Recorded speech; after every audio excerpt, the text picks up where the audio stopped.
I saw them from above. They were all killed.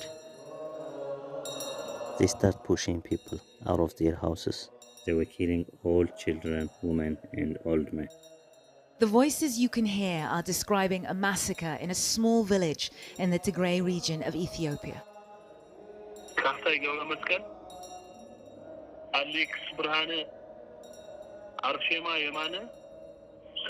These are the names and pictures of some of the dead, voiced by a man desperate to memorialize those lost on a holy day in November.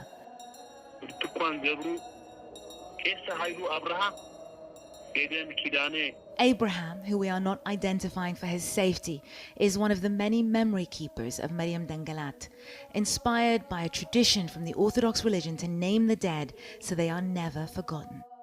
CNN has been able to verify the identities of over 50 people who were killed there over the course of 3 days. But there may be more than double that. This is the story of one village, but families across Tigray have been sharing pictures of loved ones with CNN, whom they say have been killed in the violence across the region. A simple memorial to a Sunday school boy, eyewitnesses say, was killed by Eritrean troops at Maryam Dengelat on one of the most holy days of the year, the festival of St. Mary. The shoes you see mark the shallow grave of 15-year-old Johannes Yusuf. Abraham took the shoes off each body he buried and placed them on top of the grave so families could identify which grave was their child's. Yusuf was one of more than 20 Sunday school children killed that day. More shoes, marking more grave sites where the children were hastily laid to rest.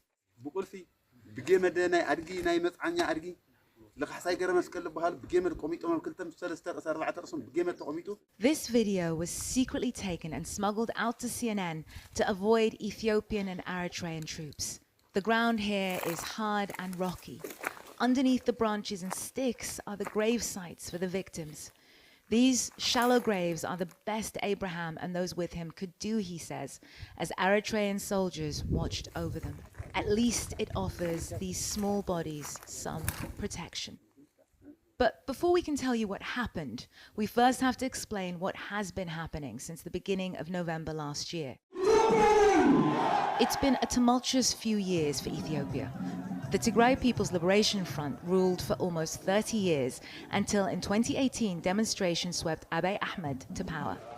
Billed as a reformist, Abiy won the Nobel Peace Prize for ending decades-long hostilities with neighboring Eritrea. Now Abiy and his one-time partner in peace, Eritrean President Isaias Afwerki, are accused of working together once more. Eyewitnesses tell CNN Eritrean troops are supporting Ethiopian forces in their battle in Tigray. They say they recognize their uniforms and dialect. Ethiopia denies Eritrean troops have crossed into the region. But in January, the US State Department said it had received credible reports of Eritrean troop involvement in the conflict in Tigray. And in a statement to CNN, they said Eritrean forces should be withdrawn from Tigray immediately. It is these Eritrean troops that villagers from Maryam Dengelat say entered and massacred their friends and family. Yet Abiy Ahmed denies any civilians were killed during military operations. Through dozens of witness testimonies, CNN has been able to recreate how the massacre at Maryam Dengelat unfolded. We chose 3 witnesses with differing vantage points to illustrate the full horror of what happened on that day last year. We must warn you that the testimonies you're about to hear are disturbing and graphic. Those who spoke to us risked their lives to do so, and we used animation and actors' voices to hide their identity. The day had begun a happy one. Desta was helping to prepare for the hundreds of pilgrims who come every year to celebrate the festival of the Feast of St. Mary. Suddenly, he heard gunshots. He could see Eritrean troops blocking the entry and exit points to the village. He fled. I moved up to the mountain area. From a distance, I could see them taking people and shooting them. This is a map of Dengelat. It sits inside a valley. Here is the church where Desta sees what happens, and here is the village where people are returning from morning mass. Marta and her family were returning from morning church services when she saw people running. She headed quickly home, where she was confronted by Eritrean troops. They came to our house, then they told us to get out. There were a lot of soldiers outside, and they were saying, come out, you bitch. We said, we are civilian, showing our IDs. They didn't ask any question, they just opened fire. Isaias, his sister, and his child fell to the ground, shot. Marta's husband, who was next to her, was also shot. I thought he was going to survive, but he died. This sketch is based on a real photograph taken months earlier. It's of Marta's wedding day. She is now expecting her first child. The killing continued. People told CNN some bodies lay out for as long as 5 days. The troops refused to allow them to bury the dead, even as hyenas and vultures preyed. Abraham, the memory keeper, had taken refuge in Dengelat from the war and devastation in his home village. Today, he was helping clean the church ahead of the festival.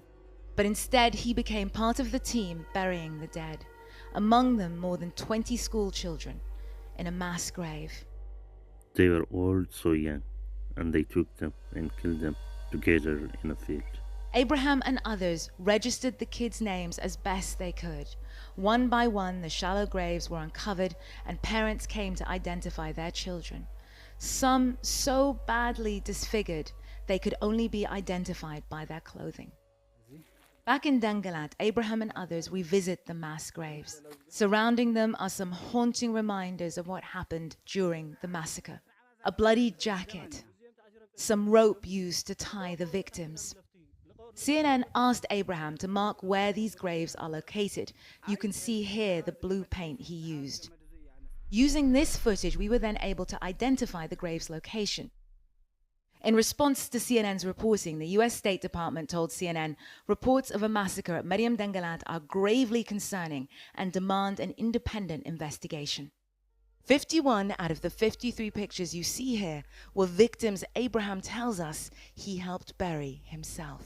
Many of these photographs are from identity cards Abraham retrieved from the bodies.